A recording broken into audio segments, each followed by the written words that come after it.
I guess I'd like to begin by inviting Amy Berman if she'd like to make some comments. She's one of our sponsors. You want to come on?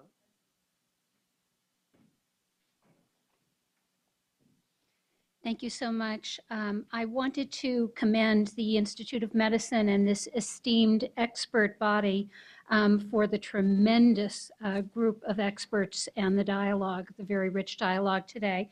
And actually, Richard, it is you that I want to reference. You are a solutions-driven person, as you made in your comment earlier. And so one of the things that was talked about today was the barriers around Hipaa and communication. And so I challenge members of this committee to draw upon things that do work within healthcare. And so I thought perhaps the opportunity might exist to learn from maternal child how they are able to bring people into the room, make sure that skills transference has occurred.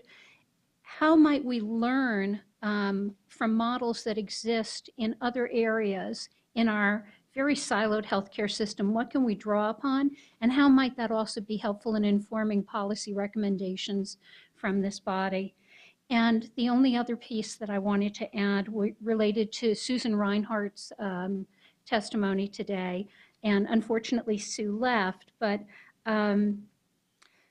she mentioned nearly 50% of family caregivers are performing skilled tasks. You know, things that I went to nursing school for, you went to medical school for, and they're doing it with very, very little or sometimes no training at all. And so she recommended the training resources being developed. But I would say that, you know, skilled care need training resources exist, but they exist for healthcare professionals. They do not, and I just wanted to make sure that clarification exists. Resources do not exist right now for the lay person as they relate to caregiving. So thank you. Thank you very much. And for the next 15 minutes or so, I'd like to open the questioning to the audience at large. The committee members have had their chance to ask questions, and in each case, we've exhausted all the time available. So now the opportunity is for anyone in the audience to raise questions, and they can be directed at any participant, any panel members that we've seen this morning. So questions from the audience? I'm Mary Worstel, and I'm with the Department of Health and Human Services, the Office of the Assistant Secretary for Health, and the Office of Women's Health. And with my hat on for the Office of Women's Health, we are focused on the health of the woman as caregiver. So I have a lot of, I have a million questions perking. I'm only going to ask one, but that is a particular area of interest, so that in all that is being talked about, we're looking at the effect on the woman as the caregiver and what we can do to support and sustain her health. And with my other hat on, I'm looking at the caregiver in support of the patients with who are managing multiple chronic conditions, and depending on the severity and the number of those, I mean, much of that goes into is the responsibility of the caregiver. So many of the topics here touch on that. But I'm going to go back to the most immediate, which is the whole issue of elder abuse, and go back to a discussion I had about a year and a half ago with a group of elder rights specialists in the room and geriatricians in the room. And I'm caregiver for my mother, who is soon to be 92, almost blind and almost deaf. But if you say that to her, she'll say, but other than that, I'm just fine. And she is. And it's been always interesting to me in these sessions that I don't hear a lot about issues about the older adult with vision, decreased vision or decreased hearing, because they are very, very common. We talk about dementia, but those affect so many. meaningful activities that they can do. And most of all, I can tell you the hearing is what's most isolating for my mother, and is the most difficult for me as caregiver, because we live a very loud life. And it's really hard to say, I love you at, 500 decibels and not feel aggressive. And I'm yelled at all the time because my mother yells to hear herself talk. Doesn't want to yell at me, but I'm getting yelled at and shouted at all the time. And it's unnerving sometimes. And so with this group of experts, I raised the question. I said, what if I got into a situation where I just was so angry at being yelled at and worn out by being yelled at that I shook my mother and I said, stop it. Or I slapped her and I said, stop it. Well, the elder rights people said, that's abuse.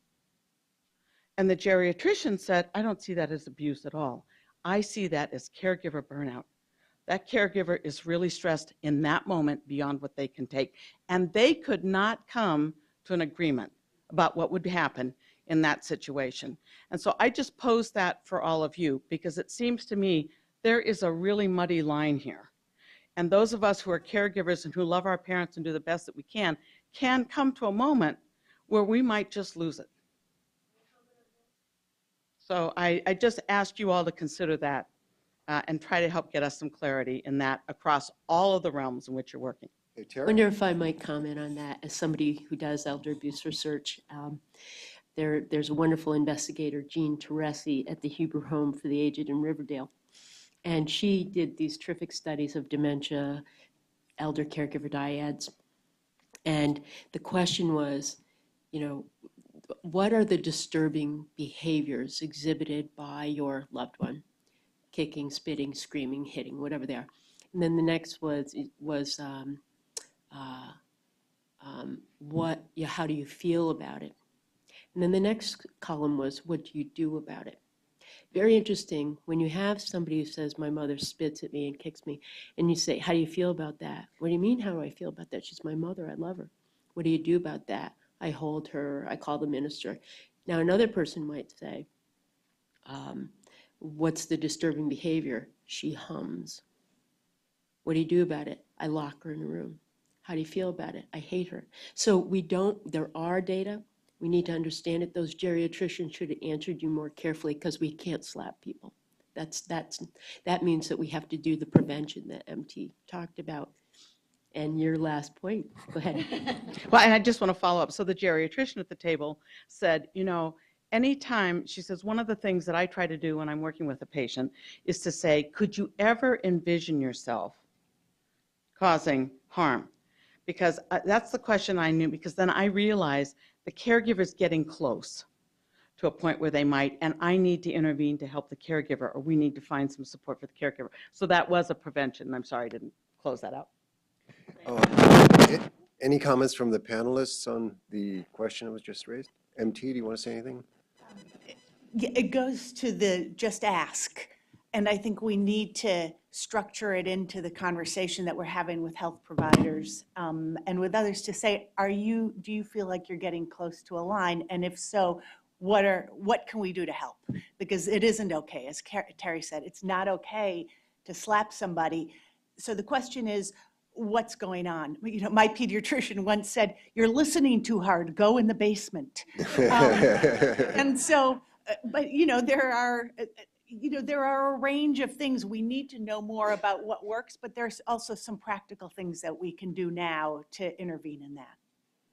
Okay. And what you've hit on is and I won't go into it now, but is a really deep cultural, how shall we say, conversation or debate in the field about what is stressed caregivers versus what is victim blaming. So it's a complicated issue. Next question. Good morning. I'm Marianne Sterling from Connected Health Resources. I'm a longtime family caregiver. As a matter of fact, my husband and I have 3 out of 4 parents who have either dementia or Alzheimer's disease.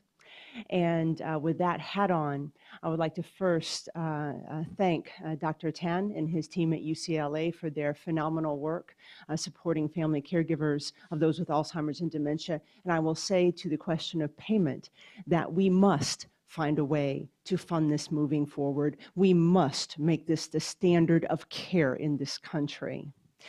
Secondly, I'd like to build upon a great comment that Carol Levine made this morning about a state that she calls pre-caregiving.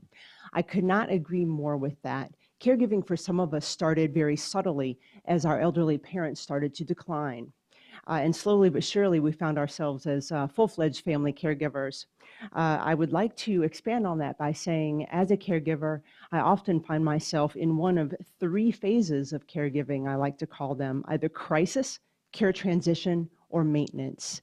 So I hope that that helps to frame the committee's thinking on sort of the frame of mind of the family caregiver, how we view our caregiving situations. But I can tell you, having done this now for over 18 years for my aging parents, that I'm in either crisis, care transition, or maintenance. And I can be in those many times over the course of my caregiving experience. And I think others would probably agree that that is true of them as well. Thank you very much. Those are excellent suggestions. Good morning. Rachel Richards from Senior Link in Boston. I just want to go back to a comment that Kathy Kelly made this morning about caregivers wanting, I would argue need, not to suffer financial setbacks.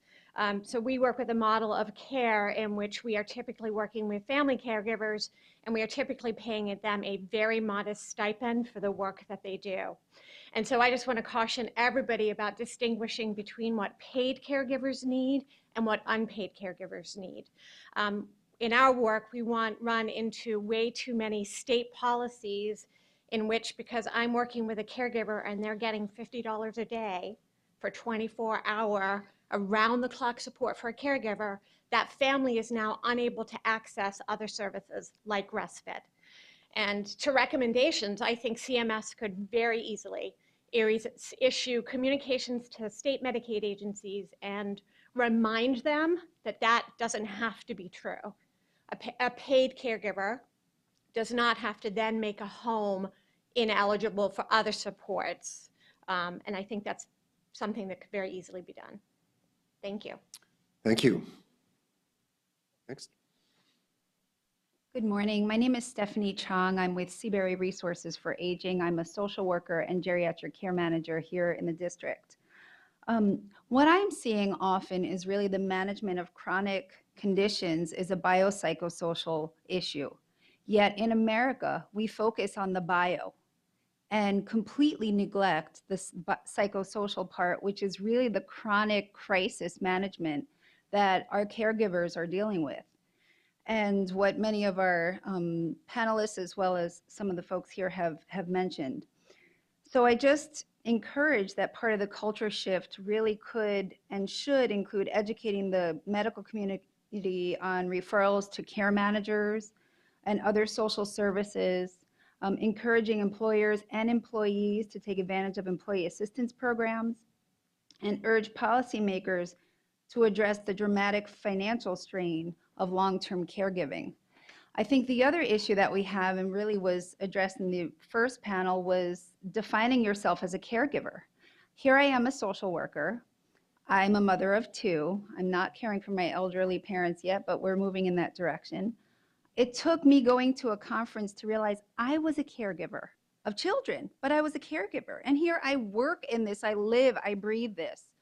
And one of the panelists mentioned how she heard of caregivers, but none of that really defined her. So I really think there needs to be a huge, urgent public health movement to define what a caregiver is, to blast it everywhere so we know about it. Everyone knows right now that if I were to wear pink, or if we wore a pink ribbon, what does that mean? Breast cancer awareness, right? Susan G. Komen and all those folks have done an amazing job of spreading that information. If you wear a purple ribbon, most people wouldn't know what that is, probably in this room excluded, but if I were to walk out into the community, most people wouldn't recognize that that was dementia awareness. So my big question is, and I don't know who this goes to here, I'm a little social worker here, but I know I'm in the presence of greatness here, is Who's gonna post it on the buses? When are we gonna see things on Metro? When are we gonna see commercials? When is this family caregiving thing going to become so mainstream that family caregivers know that they're supported, that they can identify themselves, that they even know that there's a place to go for help? As a mother, I know I could talk to all of my friends at the schoolyard. You know, we gather in places together. Parents have been doing this for centuries. But this aging thing is relatively new, and this caregiving thing, the way we're defining it currently, is new. So how do we broadcast this so that we can support our very stressed and strained friends, families, colleagues, so forth? I know that was really loaded, but I appreciate being here, and thank you for all that you're doing. Well, thank you very much for those comments, and thank you to all of the audience participants who shared some of their thoughts with us about this very important area. I think it's time now to wrap up, and so let me thank the moderators, and particularly our esteemed panelists, who I think you'll agree have been eloquent, informative, insightful, and I'd even say entertaining in sharing their thoughts about issues that affect caregiving. Now, I'd like to say that I'm going to integrate and synthesize everything they've said, but I think it takes a village to do that, and that's why we have a committee of about 20 people to take this information, this knowledge, and these perspectives that you've shared with us today, and I think they will serve in very important ways in guiding our work for the next year or so. So we're very appreciative of the effort you've put into and the work that you do to further the cause that we're all interested in. So thank you very much, everybody, for coming.